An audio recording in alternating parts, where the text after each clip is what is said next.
Voter card ভেরিফিকেশনে 11টি documents জমা করার কথা বলেছেন Bihar state election commission of India. নমস্কার বন্ধুরা, সারা ভারতবর্ষ জুড়ে ইলেকশন কমিশন অফ ইন্ডিয়ার তরফ থেকে প্রত্যেকটি রাজ্যের জন্য ভোটার তালিকা সাজিয়ে তোলার উদ্যোগ নিয়েছে নির্বাচন কমিশন। বর্তমানে বিহারে শুরু ভোটার তালিকা ঝাড়াই বাছাইয়ের কাজ করছে ইলেকশন কমিশন অফ ইন্ডিয়া। জাতীয় ইলেকশন কমিশন অফ ইন্ডিয়ার তরফ থেকে গত 24শে জুন একটি রিপোর্ট এসেছে বিহার স্টেট ইলেকশন কমিশনের কাছে। তাই ভোটার তালিকাকে স্বচ্ছ করার জন্য বিহারে চালু করেছেন special revision. Bihar state election commission বিহারে এই কাজটি করার জন্য মোট 78,000 বিএলও কর্মীকে নিযুক্ত করে 3 জুলাইয়ের মধ্যে বাড়ি বাড়ি গিয়ে এসআইয়ের ফর্ম পৌঁছে দিয়েছে প্রত্যেকটি ভোটারের কাছে। আগামী দিনে বিহারের ইলেকশনের আগে নির্বাচন কমিশন ভোটার তালিকাকে নতুন করে সাজাতে চাইছে। এ নিয়ে বিভিন্ন রাজনৈতিক দলগুলি বিরোধিতা করেছেন। এবার আসা যাক পশ্চিমবঙ্গে আগামী দিনে ইলেকশন কমিশন যে পশ্চিমবঙ্গে এই কাজটি করবে তা নিশ্চিত। এই বিষয়ে এই রাজ্যের মাননীয় মুখ্যমন্ত্রী মমতা বন্দ্যোপাধ্যায় এর বিরোধিতা করেছেন যে নির্বাচন কমিশনের এসআইআর কার্যকলাপকে এনআরসি রূপ দিয়েছেন, অর্থাৎ পূর্ববর্তী কেন্দ্র সরকার ইলেকশন কমিশনকে দিয়ে এনআরসি করানোর চেষ্টা চালাচ্ছেন।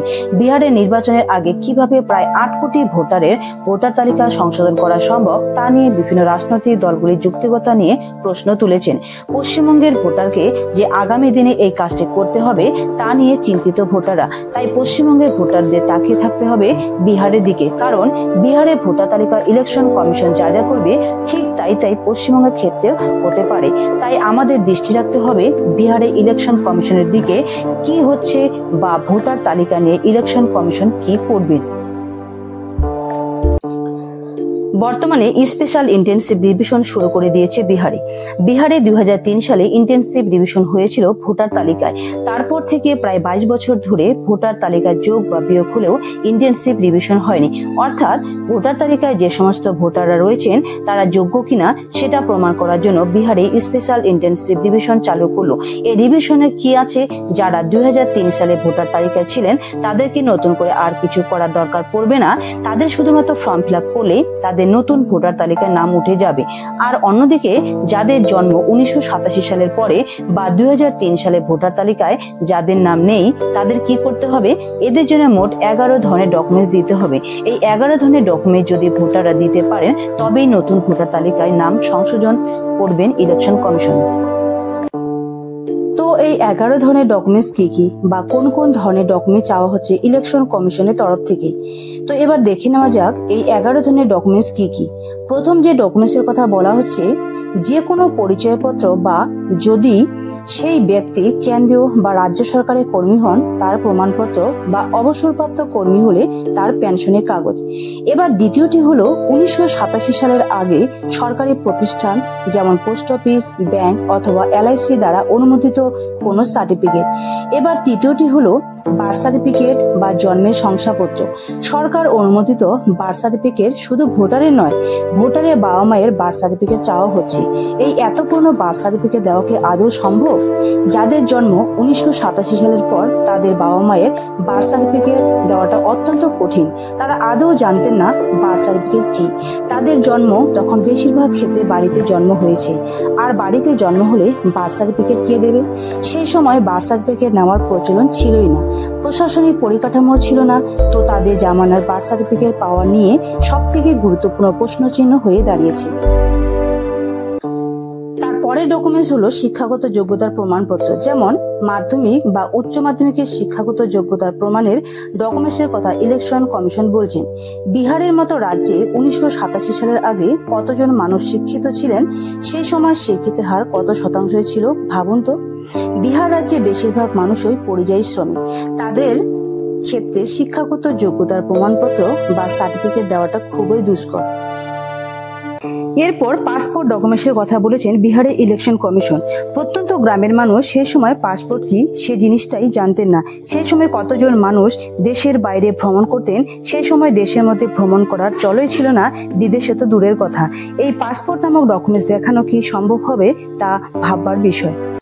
এরপরে যে ডকুমেন্টসটির কথা বলেছেন পার্মানেন্ট রেসিডেন্স সার্টিফিকেট, অর্থাৎ রাজ্যে স্থায়ীভাবে বসবাসের প্রমাণপত্র, যে বাসস্থানের প্রমাণপত্র অথবা ডোমিসাইল সার্টিফিকেট। আপনি যদি কোনো স্থানীয় কাউন্সিলর, সাংসদ বা বিধায়কের কাছ থেকে একটি স্থায়ী বসবাসের সার্টিফিকেট নিতে পারেন তাহলে সেটি জমা করতে পারবেন। এরপরে যে ডকুমেন্টসটির কথা বলা হয়েছে সেটি হলো জাতিগত শংসাপত্র। এসসি, এসটি, ওবিসি আপনাদের কারো যদি জাতিগত শংসাপত্র থাকে তাহলে সেই ডকুমেন্টসটি জমা করতে পারবেন। এরপরের যে ডকুমেন্টসটির কথা বলা হয়েছে সেটি হলো ন্যাশনাল রেজিস্টার অফ সিটিজেন। যাদের নাম রয়েছে তাদেরকে আর অন্য কোনো ডকুমেন্টস দিতে হবে না, শুধুমাত্র ফর্ম ফিল আপ করে ন্যাশনাল রেজিস্টার অফ সিটিজেন এর নথি দেখালেই হবে। তারপরে ডকুমেন্টসটি হলো ফ্যামিলি রেজিস্টার। যাদের ফ্যামিলি রেজিস্টারের নাম রয়েছে তাদের সেই ডকুমেন্টসটি জমা করতে বলা হয়েছে। স্টেট বা লোকাল অথরিটির কাছ থেকে নেওয়া ফ্যামিলি রেজিস্টারের সার্টিফিকেট এক্ষেত্রে দিতে হবে।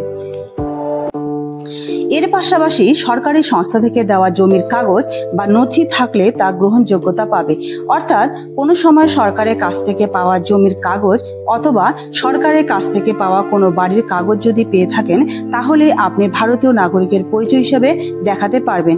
যে ডকুমেন্টসের কথা বলা হয়েছে সেই ডকুমেন্টসটিকে হতে হবে সেই ব্যক্তির বাবা মায়ের, তবে প্রযোজ্য হবে। তবে এটি হলো সবথেকে বড় প্রশ্ন যে বাবা মায়ের ডকুমেন্টস কতজনের কাছে রয়েছে। বর্তমানকালে বিহারে যে ভোটার ভেরিফিকেশনের কাজ চলছে সেই ভেরিফিকেশনে কতজনের নাম ফাইনাল তালিকায় আসবে সেটাই এখন দেখার ব্যাপার।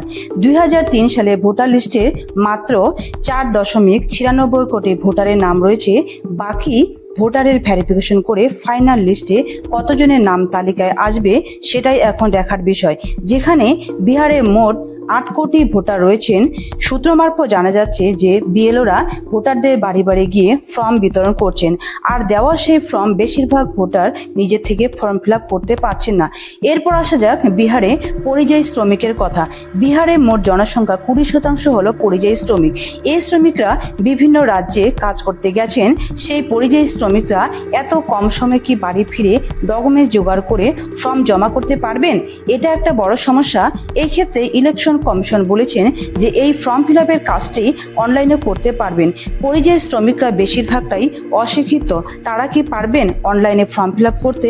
বা যে সমস্ত ডকুমেন্টসের কথা বলা হচ্ছে সেই সমস্ত ডকুমেন্টস সেখান থেকে জোগাড় করাটা খুবই কষ্টকর ব্যাপার। এত কম সময়ের মধ্যে ফর্ম জমা করাটা সত্যি কষ্টকর ব্যাপার হয়ে দাঁড়িয়েছে। পরিযায়ী শ্রমিকরা যদি এই কাজটি করতে না পান তাহলে ফাইনাল ভোটার লিস্ট থেকে তারা বাদ পড়বেন। তো বিহারের ক্ষেত্রে যে সমস্যাগুলি বিহারে ভোটাররা ফেস করছেন, পশ্চিমবঙ্গের ক্ষেত্রেও এই ধরনের সমস্যাগুলি আসতে চলেছে সেটার ভবিষ্যৎবাণী করা যেতেই পারে। তবে প্রশ্নচিহ্ন হচ্ছে ভারতীয় জাতীয় কমিশন বিহারের ক্ষেত্রে যে নির্দেশ দিয়েছেন সেই নির্দেশ কি পশ্চিমবঙ্গে জারি করবেন সেটাই এখন দেখার বিষয়।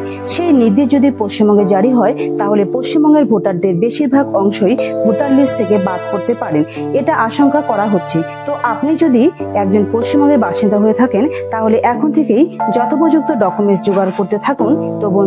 তো বন্ধুরা আপনারা বুঝতে পারলেন যে বিহারের ভোটার ভেরিফিকেশনের জন্য কি কি ধরনের ডকুমেন্ট চাইছে বিহার স্টেট ইলেকশন কমিশন। তো বন্ধুরা আজকের ভিডিওটি ইনফরমেটিভ হলে ভিডিওটিতে একটি লাইক করবেন, তার সাথে মনিকা ডিজিটাল সেবা চ্যানেলটিকে সাবস্ক্রাইব করে পাশে থাকা বেল আইকন প্রেস করে অল নোটিফিকেশন অন করবেন। আর এই ভিডিওটিকে বেশি বেশি করে আপনাদের বন্ধুদের কাছে শেয়ার করবেন। আর আজকের ভিডিওটি সম্পর্কে জানার থাকলে অবশ্যই কমেন্ট বক্সে কমেন্টস করবেন। ভিডিওটিকে প্রথম থেকে শেষ অবধি দেখার জন্য সকলকে অসংখ্য ধন্যবাদ। আপনারা সকলে ভালো থাকবেন, সুস্থ থাকবেন। দেখা হচ্ছে পরবর্তী ভিডিওতে। ততক্ষণে গুড বাই।